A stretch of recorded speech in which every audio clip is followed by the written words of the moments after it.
Bugs crashing your pack's party? Whether they've got paws or sneakers, your pack deserves a home that's protected from pests.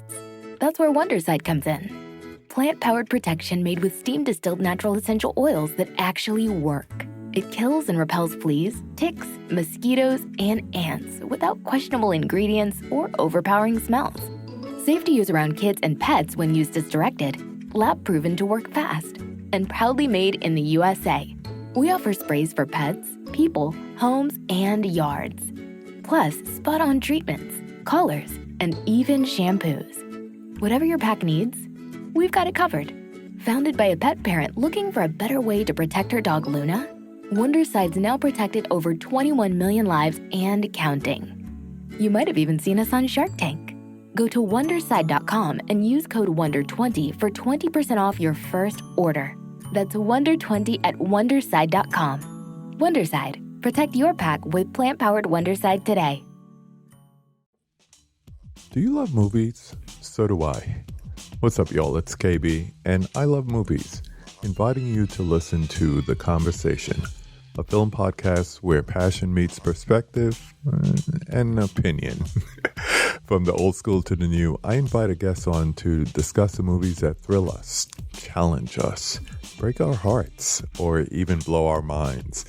There's always new episodes dropping wherever you get your podcasts. So join the conversation. We don't just watch movies. We love talking about them too. The Conversation with KB Loves Movies, a part of Someone's Favorite Productions podcast network. Hi, this is HP from Noise Junkies. And this is Father Malone from Dark Destinations. Please join us as we examine one of the greatest sitcoms in television history, Taxi, on Night Mr. Walters, a Taxi podcast. Good night, Mr. Walters.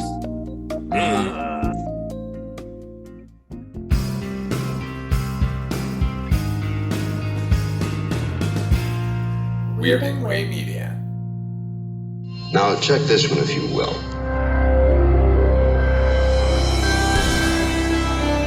Tonight we offer you the sour fruit of a scientist's failure.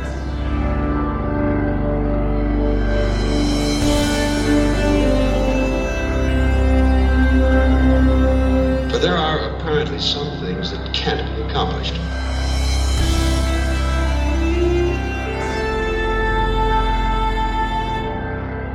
And therein lies the tale and hangs the picture. In this, the Night Gallery. Welcome back, art lovers, to Midnight Viewing, the Night Gallery podcast, where we discuss Night Gallery, Rod Serling's follow-up to The Twilight Zone. I'm Father Malone, and with me here in the gallery are the Culture Cast Chris Stachiw. I can't wait to talk about Breakfast at Tiffany's Own's Mickey Rooney. And the Projection Booth's Mike White. Have you seen my collection? I've got Hitler. Is that a one of one? Yeah, it's actual New scale. Inbox. Yes, mint. Oh, man. Mm-hmm. Now, tonight we're talking about 2 episodes from Season 3. They are Rare Objects and Spectre In Tap Shows. Our artists and artisans take a rather pardonable pride in their work that you see hanging here. An example is this item here. It's called Rare Objects and represents that potpourri of collector's items that some men are prone to acquire. But there are collector's items and collector's items. Offered to you now an excursion into the very strange. Tonight's offering in the Night Gallery. Rare Objects is from Season 3, Episode 3. It aired on October the 22nd, 1972. This was written by Rod Serling and directed by Jean Zwark, starring Mickey Rooney, Raymond Massey, Faye Spain, David Fresco, Victor Sen Young. He was Hop Sing on Bonanza, but they've reduced him to a virtually non-speaking servant role here. Also, Regis Cordic. He was Dr. Peel in Primal Scream, Night Stalker Season 2. Guys, and he's in 2 of episodes of Columbo, and he's in 2 of my favorite episodes of The Monkees, Christmas episode and Fairy Tale. This one's about a gangster on the lam seeking asylum with a man with a penchant for collecting interesting people, or not so interesting. What'd you think, Chris? It is so goofy, and the reveal is so, oh my God. You know, when they start going down the list of people, and the first one that they start with is, hey, look, they come out swinging. They don't have Hitler immediately, but they have Anastasia. So you know where this is going.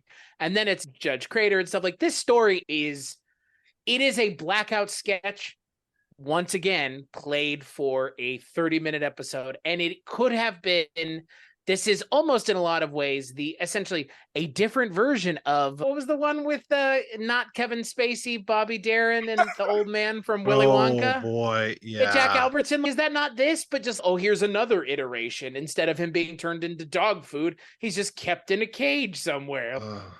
It's that, and I think we all agree Dead Weight was a blackout sketch, and I think that this is a blackout sketch. I do think the I've got a Hitler thing is pretty funny, but it was bizarre through and through. But hey, Mickey Rooney sure knows how to disgustingly eat a plate of pasta, just like a real fucking just ugh. Who ever thought that Mickey Rooney could play a tough guy? That I just don't understand that at all. Wait a second. It's the same people who asked, could this man play Japanese? Oh man. The whole time I was just like, he's a gangster. He's supposed to be a gangster. That's what he always wanted to be his whole life. I wrote in my notes, I love tough guy Rooney. He's 4'0" with a marble bar between him and a 6-foot guy who looks like he could tear him apart. Later on, we're with him and his gangster Maul, and I thought she could tear him apart. Yeah. I'm so angry. Ooh, okay. Wipe that pasta off your face first. This was a rough one. I mean, I love Raymond Massey, but I think I was better off with Raymond Massey the last time he was on this show. He was more appropriate in that one. Speaking of the last one, it's the same set. He's in the same house. Wow. I was about to ask because it looked like it. I was like, man, it's too bad they didn't show the top of the mantle and his head was there. Like, that'd be a little weird. What's the continuity of that one? That would have been great, actually. That would have been fantastic. Yeah. Nobody needs to see Mickey Rooney's mouth close up with sloppy fettuccine all over it. Oh, my God. Also, fettuccine in a red sauce? Check his papers. No. Wait a second. You're saying that's not a thing? It shouldn't be. No joke, by the way. Okay. His name's Kolodny, and he's played by a tiny Irishman, but he's clearly Italian. He's eating pasta in an Italian restaurant. His right-hand man is named Tony. He's clearly supposed to be Capone or somebody like Capone. But why wouldn't they just lean into the Irishness of him? Like, there aren't any Irish gangsters? I'll name some. Deanna Banyan, Bugs Moran, Oni Madden. Come on, man. Buddy McLean, Mickey Mean Machine Murphy. He was a Boston. Whitey Bulger. Well, yeah, there you go. Those are Boston boys. How about Sean Irish Car Bomb McKenna? That, to me, was a mess in the episode. Either just make him straight Italian or make him Irish. I don't know why this interim Kolodny. It feels like the stuff that Sterling used to complain about when he was writing for, like, Playhouse whatever. Oh, they made me change the character's ethnicity so that wouldn't offend anybody, but that's what he's doing here. Okay, was this the 50s? I'm guessing it's the 1950s. Oh, until there was a wah-wah guitar and synth playing, so then I assumed we're in the 70s, but then Mickey Rooney gets in a Model T Ford, so now I guess it's the 30s, but then Hitler, so 46 afterwards? I don't know. This was the weirdest time episode of all time, and I have no idea what era we were in. I was disappointed that at the end it wasn't like, and then there's an alien. There's just an alien in the cell. That's what I wanted. I wanted it to fully just embrace the dumb, because this is like the reveal in this episode is a really, like, just, again, it sounds derogatory, but it is very not well thought out. It makes very little sense. Like, it is a gag. It is a visual gag that once you start thinking about it logistically, it makes no sense, but it's not being played purely as a visual gag. Like, this is the climax of the episode. This is how the episode ends. We are led to believe the episode wraps up with him being placed in a cell. The end. Like, it's, I laughed. I thought it was funny, but I'm not going to sit here and defend it as quality. Like, I can appreciate for something for how absolutely just ridiculous it is, which I think this episode is firmly in that camp. I think I could have enjoyed this one if it were a blackout skit, but it just takes so long to get there. And Raymond Massey just chewing it up. Everybody, Rooney and Massey, are both chewing up the scenery, but it takes Massey a long time to get where he's going with his soliloquy. And I can only think that that's thanks to Rod, where it's just like, oh, cool. I get to write for this guy, and I'm just going to overwrite it so much. Rod Serling overwrites something? I know. Heaven forfend. Rod, for some reason, decides that we need to know how he's keeping these people here, that there's a wonder drug involved that makes them docile and also gives them longevity. So he's going to be there forever. Okay, we didn't need it. Chris, you mentioned the episode Dead Weight with Bobby Darin and Jack Albertson. And while we were watching that episode, I think we all theorized that it was going to go to some weird supernatural place. Like all of the potential lame avenues that episode could have gone in, this one did. Yes, he's going to hold him and keep him prisoner forever. And there's going to be some, it was so bad. And then, let me say this. I mentioned I would start doing this. Hooray for Day for Night. It looks so good. Looks so fantastic in this episode. Congratulations yet again, Night Gallery, for a glorious Day for Night. The other thing I want to say is they feature it a lot. Mickey Rooney's trembling lower lip. All I could think every time he did it was some studio handler not beating him on the day that he was able to do that, where they instructed him that he needed to look scared. It was such a rote thing. Like, I'm scared now. I will do the lower lip thing that they taught me, or they beat into me when I was a child. I know that's terrible, but kept thinking about it. The question that I have is, what does one do with a Hitler? Yeah. What does one do with an Amelia Earhart or a Judge Crater? What, you just have them in a cell and they just sit there? Like, it's, again, like the stakes of the episode, all of a sudden, like you mentioned, they go from feeling realistic to, and then there's a door that opens and Hitler's there. And it's very similar to that Star Trek episode. Well, many Star Trek episodes, but especially that one with Saul Rubenstein, where he kidnaps Data and has him there. He wants these unique items. So he's the collector from Marvel. Yeah, exactly. So Roald Amundsen, sure. Yeah, why not? I love Norwegian polar explorers. Let's get this guy in here. Right. Judge Crater, great. They're just a couple years away from Hoffa. That's the one that we don't have here. But yeah, again, like the logistics and everything aside, like the twist is just okay. And his explanation is just very strange. And for all the posturing that he does essentially before we find out what the reveal is, for that to be the reveal, it's like, and that's what all the posturing was for? Hitler in a cage? Like, okay. Also, it's Amelia Earhart and Anastasia and blah, blah, blah, blah, blah, and Kolodny? And Hitler. Kolodny and Hitler are of the same. It's the way that they ate pasta. Just make it about Al Capone. This is what happened to Al Capone, everybody. Right. Thank you. Yeah. Or Hoffa. Again, or Hoffa. Like, that's what I equated this to, but they hadn't gotten there yet. And again, this dude was just some schmuck criminal. He wasn't anything. Like, right. Oh, but I think you undersell yourself, sir. I think you are much more than just that. Yeah. I would say Bobby Darin was worth more of a rare object worth keeping because he killed kids and that it said it was okay. Most gangsters aren't okay with that. He was a real scumbag gangster. This guy's just, this guy's a loser, obviously. Like, his own guys want to kill him. Like, like his own people want to kill him. I don't understand. You're not good at your job, sir. You're going into hiding because you're a bad gangster. It's just the conceit of the episode is bizarre. And then, it feels like it's a joke because it's Mickey Rooney. Oh, when he pays the waiter, he pulls out this huge wad of cash. I am 100% convinced that actually was just Mickey Rooney's wad of cash. He's renowned for walking with a wad big enough to choke a horse. Wow. I forgot that Rooney played a gangster once before, at least. He was Blue Chips Packard in Skidoo, the classic Otto Preminger film. A movie I have never gotten through.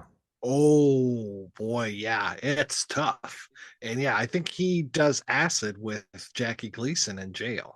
See, that makes me want to watch it, and I'm going to get fucking 20 minutes into it again, and I'm just going to go, what am I doing? Don't do it. It's not worth it. It's not worth it. Maybe there's a clip on YouTube. At least Mickey Rooney wasn't doing Yellowface. At least there's that. Thank heavens for small favors. Aha, Mickey Rooney's tiny. Oh. He's just a little guy. Our paintings are in oils, watercolor, acrylic, charcoal, and occasionally formaldehyde.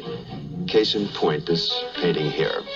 It's called Spectre In Tap Shows, having to do with the nearly lost art of tap dancing. a said terpsichorean pursuit taking on an intriguing dimension when the dancer happens to be a ghost, as is so often the case in the sort of thing that you view in the night gallery.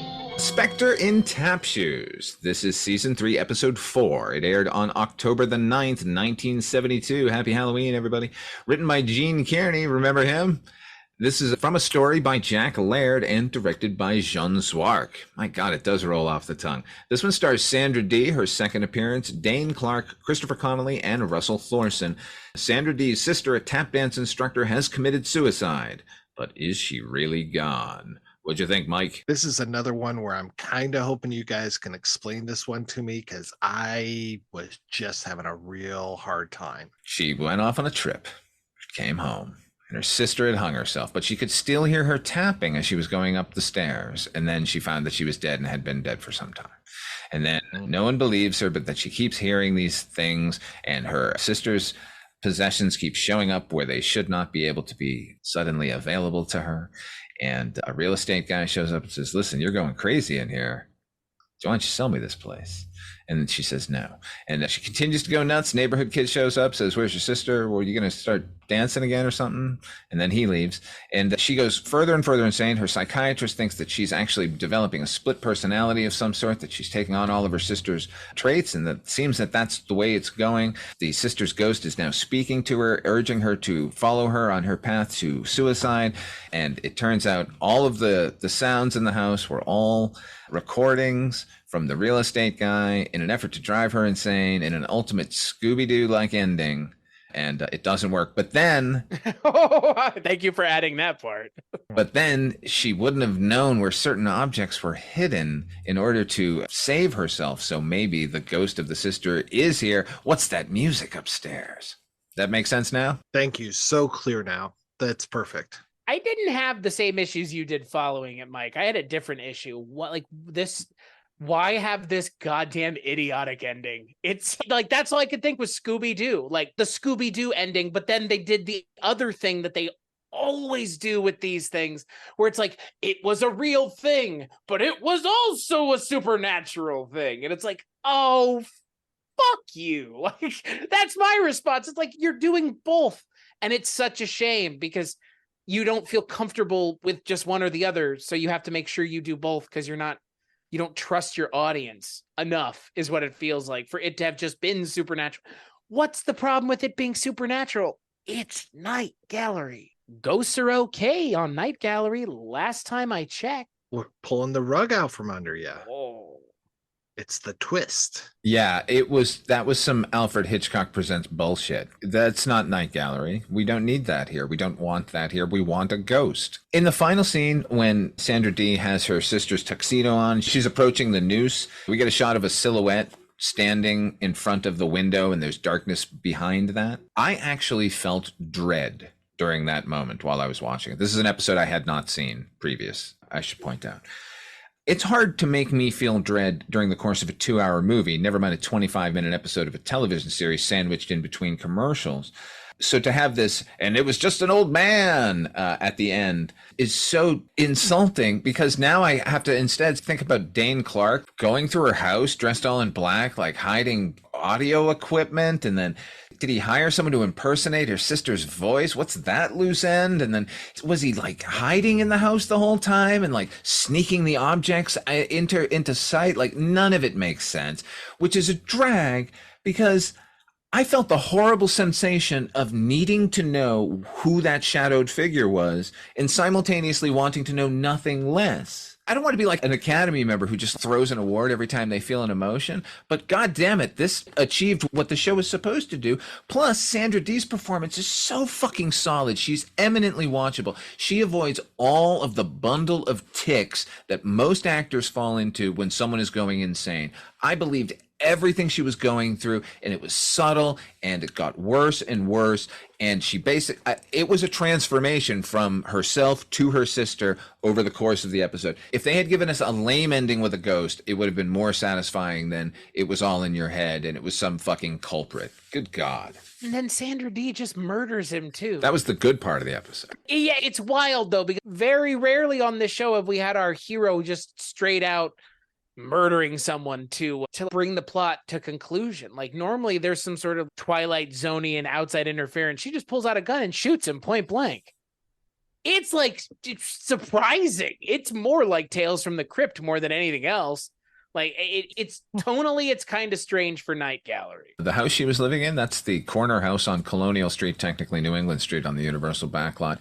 It's where Matlock lived. Oh, very nice. Fun fact, it took me all morning to find that one. I agree that Sandra Dee definitely brought it. And other than seeing her on an earlier episode of Night Gallery, I'm pretty unfamiliar with her work. So I did download Gidget, and I'm looking forward to checking that out. I did too. Nice. Yeah, I'm gonna have to go on a Sandra Dee tear now. It's a corner of my brain that is unfulfilled at this point. All right, we're gonna play a preview of our next episode, and we'll be right back to wrap things up. Tonight we offer you the sour fruit of a scientist's failure. For there are apparently some things that can't be accomplished. And therein lies the tale and hangs the picture. In this, the Night Gallery. We offer you paintings like this one. A graphic illustration of one of the most persistent and eternally recurring nightmares, shared all too commonly by all of us. That fear of being helplessly trapped in some inescapable circumstance. And with it, the hope that we can discover an exit. The title of this painting is The Other Way Out. And it poses the question, is this trip desirable? Because this is the Night Gallery. Their taste, of course, must of necessity run toward the slightly odd, or at the very least, the bizarre. That's what we deal with here, the bizarre. The expected, unexpected, if you will. As in the case of this painting here. It's called Fright Night, featuring that beloved star of stage and screen. The name eludes me, but there is, you'll note, a familiarity about it. Actually, this fiery apparition is the sort of thing that appears in strange houses, because that's what this painting depicts, a very strange house. And you're welcome to share it with us, because this is the Night Gallery. That's right. On the next midnight viewing, we'll be taking a look at Season 3, Episodes 5 and 6. You Can Come Up Now, Mrs. Milliken. Smile, Please. And The Other Way Out. That's right. One of the episodes has 2 segments. Oh, my God. Heaven forbid. Midnight Viewing, the Night Gallery podcast, is a proud member of Weirding Way Media Group, and the theme song was composed by HP. Until next time, what are you working on, and where can people find it, Mike White? I'm always working on new episodes. I've been doing a lot of coverage of some film festivals lately, so go on over to weirdingwaymedia.com, where you can download every episode of The Projection Booth, all the specials, all the regular episodes, as well as some of the other shows that I work on, including The Shabby Detective, which is all about the detective named Columbo. So hopefully you find some enjoyment in that. And how about you, Chris? Same. You can find everything I work on at weirdingwaymedia.com, including the Culture Cast, which is a weekly movie podcast that I do every week. And as for me, you can also find me at weirdingwaymedia.com. You can hear my shows Noise Junkies, it's a music podcast, or Dark Destinations, it's a half-hour radio drama I write and produce. Thank you once again for joining us here at Midnight Viewing. The gallery is now closed.